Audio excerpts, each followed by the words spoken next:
और पानीपत में एक महिला की बेरहमी से हत्या कर दी गई। थिराना गांव में पति ने अपनी पत्नी की पीट कर हत्या कर दी। आरोप है कि पति ने महिला के साथ मारपीट की और उसे तब तक पीटता रहा जब तक उसकी मौत नहीं हो गई। मृतक महिला के परिजनों का आरोप है कि अकेला दिव्यांग पति ये वारदात को अंजाम नहीं दे सकता है। इस वारदात में पूरा परिवार शामिल है। हत्या से पहले महिला के साथ दुष्कर्म की भी पीड़ित परिवार ने आशंका जताई है। महिला के शरीर पर चोट के निशान मिले हैं। मृतक 3 बच्चों की मां है। 2017 में उसकी शादी हुई थी और अब उसकी पीट कर बेरहमी से हत्या कर दी गई है। महिला के परिजनों का आरोप है कि अकेला पति इस वारदात को अंजाम नहीं दे सकता था। यह पूरे परिवार की साजिश है जिसके तहत उनकी बेटी की हत्या की गई है। लोहे के पाइपों से उसको मतलब पूरा टॉर्चर कराया। उसकी बाजू पे दोनों बाजुओं पे इतने घाव हैं, आधा इंच के, पाँव पे भी। इससे साफ पता चलता है जो वो रिश्तेदार है वो हैंडीकैप्ड है। अकेला आदमी उसको नहीं मार सकता। लेकिन पुलिस प्रशासन ने अभी तक उस 24 घंटे का टाइम हो गया, एक को अरेस्ट किया, बाकी 5 लोग हो रहा उसके साथ जो भी बाहर हैं, उनका कोई अता पता नहीं है अब तक। इस बात को लेकर झगड़ा हुआ था? इनका कोई पारिवारिक झगड़ा था। पारिवारिक झगड़े में जो कोई नशीला पदार्थ खिला के लड़की के साथ, मतलब मेरा ये अनुमान है कि पहले उसके साथ कई जनों ने दुष्कर्म भी करा, क्योंकि पूरी बॉडी सूजी हुई है। उसकी हालत से पता चलता है जी ऐसा। ये प्रिया पत्नी रोशन लाल है, गांव थिराना की रहने वाली, जो उसके पति ने उसके साथ मारपीट की थी, जो कल एडमिट हुई थी अपने इसमें जितेंद्र अस्पताल पानीपत के अंदर।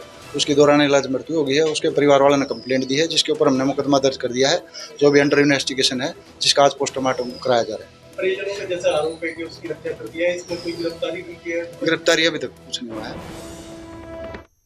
और अब बात करेंगे अंबाला की, जहां सेक्टर 9 में एक्टिवा और थार की टक्कर हुई और इस हादसे में 2 साल के मासूम अद्वित की जान चली गई। पिता के साथ एक्टिवा पर अद्वित जो है वो बाजार जा रहा था। दूसरी तरफ से थार गाड़ी आई जिसने एक्टिवा को टक्कर मार दी। ये टक्कर इतनी जोरदार थी कि अद्वित उछलकर एक्टिवा से नीचे गिर गया, जिससे बच्चे की मौत हो गई। खबर के बाद टक्कर के बाद जो थार चालक है वो मौके से फरार हो गया। पुलिस लाइन स्थित आरोग्य अस्पताल में डॉक्टरों ने बच्चे को मृत घोषित किया है। पुलिस ने थार चालक के खिलाफ मामला दर्ज कर लिया है और उसकी तलाश की जा रही है। तो ये सीसीटीवी आपकी स्क्रीन पर दिख रही है, जिसमें पहले एक थार गुजरती दिखाई देती है, नजर आती है, जो जाती है और आगे जाकर एक स्कूटी को टक्कर मार देती है। इसी स्कूटी में अद्वित जो था वो अपने पिता के साथ जा रहा था और जैसे ही टक्कर होती है वो उछलकर नीचे गिर जाता है, जिसके बाद उसे अस्पताल ले जाया गया, लेकिन वहां पर डॉक्टरों ने 2 साल के अद्वित को मृत घोषित कर दिया। मैं सेक्टर 9 की मार्केट में अपने बच्चे के साथ जा रहा था जी। आगे से थार वाला स्पीड में आया जी, उसने टक्कर मारी पहले सामने से। उसके बाद बच्चा गिर गया जी, ड्राइवर साइड में गिर गया बच्चा नीचे। गड्डी चढ़ गई छत पे जी सारी, सारा ब्लड लॉस हो गया था जी। थार वाला मौके से दौड़ के क्या हुआ? नहीं, थार वाला आया था जी, सब्रवाल तक आया, वो छोड़ के उसके बाद नहीं दिखा जी मेरे को। गाड़ी का नंबर वगैरह नहीं सर, वो याद नहीं है। तो उधर हिसार डीजे विवाद थमने का नाम नहीं ले रहा है। युवक की इस मौत के मामले में पुलिस के खिलाफ एफआईआर दर्ज करने का अब विरोध किया जा रहा है। पुलिस कर्मियों के समर्थन में कई संगठन उतर आए हैं। ड्यूटी निभा रहे पुलिस पर एफआईआर करना गलत है, ये संगठनों का कहना है। ऐसा कहा जा रहा है कि जो अफसर ड्यूटी पर गए थे उनके खिलाफ ये एफआईआर करना गलत है। क्रांतिमान पार्क में कई संगठनों के लोग इकट्ठा हुए। इस खबर पर ज्यादा जानकारी के लिए मेरे सहयोगी संदीप सैनी हमारे साथ जुड़े हैं। संदीप, ये जो लोग हैं इकट्ठे हुए हैं, कौन कौन से ये संगठन हैं जो पुलिस कर्मियों के समर्थन में उतरे हैं और उनके खिलाफ इस एफआईआर को गलत बता रहे हैं?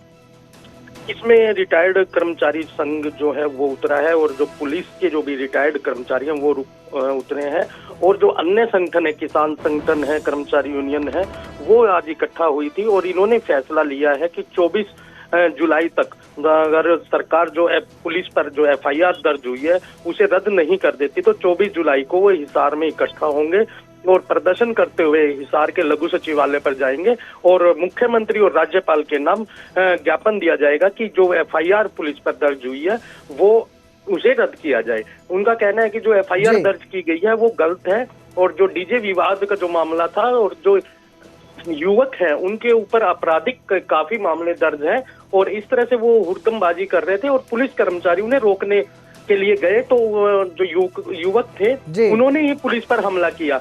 पुलिस ने अपने बचाव में उनके ऊपर हल्का बल प्रयोग किया था, लेकिन ऐसा कुछ नहीं कि पुलिस ने उन पे लाठीचार्ज किया हो या वो और कुछ हमला किया हो। युवकों द्वारा ही हमला किया गया था और जो युवक की मौत है वो खुद डर के मारे वो छत से कूद गया था, उसकी वजह से ये मौत हुई है। जब जो संगठन है उनका साफ तौर से कहना है कि जो पुलिस पर एफआईआर दर्ज की गई है वो गलत है, अगर वो रद्द नहीं की जाती तो 24 तारीख को प्रदर्शन किया जाएगा। जी बहुत बहुत शुक्रिया इस तमाम जानकारी के लिए संदीप। तो संगठनों ने 24 जुलाई को बड़े आंदोलन का ऐलान किया है। आपको बता दें 7 जुलाई 2025 का ये पूरा मामला है जब डीजे बंद करवाने को लेकर पुलिस पहुंची थी और युवकों के बीच युवकों ने पुलिस पर हमला किया। भागने के समय जब पुलिस ने युवकों का पीछा किया तो छत से कूदकर युवक की मौत हो गई। इनके साथ कहीं गलत केस दर्ज हुआ है तो बिल्कुल भाई उधर सोनीपत में पुलिस के साए में खाद की बिक्री हो रही है। नई अनाज मंडी में किसानों की भारी भीड़ दिखी। यूरिया और डीएपी के लिए लंबी कतारें लगी दिखाई दी। भीड़ को संभालने के लिए पुलिस तैनात की गई।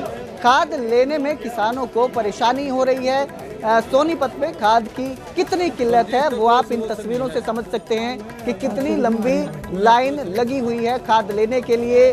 किसान जो हैं सुबह से ही खाद के लिए लाइन पर लगे हुए हैं। नई अनाज मंडी में खाद की दुकान पर महिला और पुरुष किसानों की लंबी कतारें देखने को मिल रही हैं। किसानों के बीच कोई धक्का मुक्की ना हो और खाद को लेकर कोई झगड़ा ना हो, इसको लेकर पुलिस बल की तैनाती कर दी गई है। खाद लेने के लिए किसान सुबह से बैठे हैं और उन्हें खाद नहीं मिल रही है, जिससे किसानों में आक्रोश भी देखने को मिल रहा है। और जो बात है विवाद पे ना पहुंच जाए, खाद लेने पहुंचे किसान किसी से उलझ ना जाएं, इसको देखते हुए एहतियात बरतते हुए यहां पर पुलिस को तैनात किया गया है।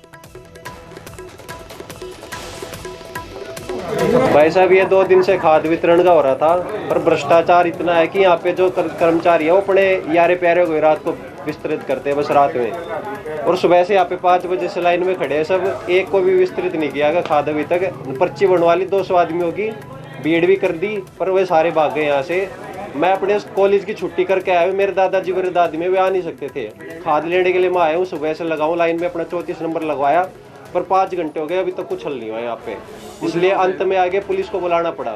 गुआपर गांव से आए हम यहाँ पे इतनी दूर। खाद में जो लिस्ट बना रहे लिस्ट के हिसाब से खाद देने लग रहे हैं, और जो पब्लिक है वो लोग पहला नाम लिख लिए, वो लिख लिए, मौके पर पहुँच कर फिर थाने में सूचना दे दी। बात करेंगे रक्षाबंधन पर मिलने वाले महिलाओं को तोहफे की लाडो लक्ष्मी योजना पर मंत्री कृष्ण बेदी का बयान सामने आया है। महिलाओं को हर महीने 2100 रुपए दिए जाएंगे। मंत्री जी ने कहा है हरियाणा की 50 लाख महिलाओं को लाभ मिलेगा। आयु वर्ग आय और समय को ध्यान में रखते हुए तैयारी की जा रही है। मुख्यमंत्री नायब सिंह सैनी जल्द ही इस घोषणा का ऐलान करेंगे। तो मंत्री कृष्ण बेदी ने यह बयान दिया है कि जल्द ही लाडो लक्ष्मी योजना का ऐलान किया जाएगा। मुख्यमंत्री नायब सिंह सैनी इसका ऐलान करेंगे, जिसके तहत महिलाओं को हर महीने 2100 रुपए दिए जाएंगे। इस योजना से 50 लाख महिलाओं को लाभ मिलेगा।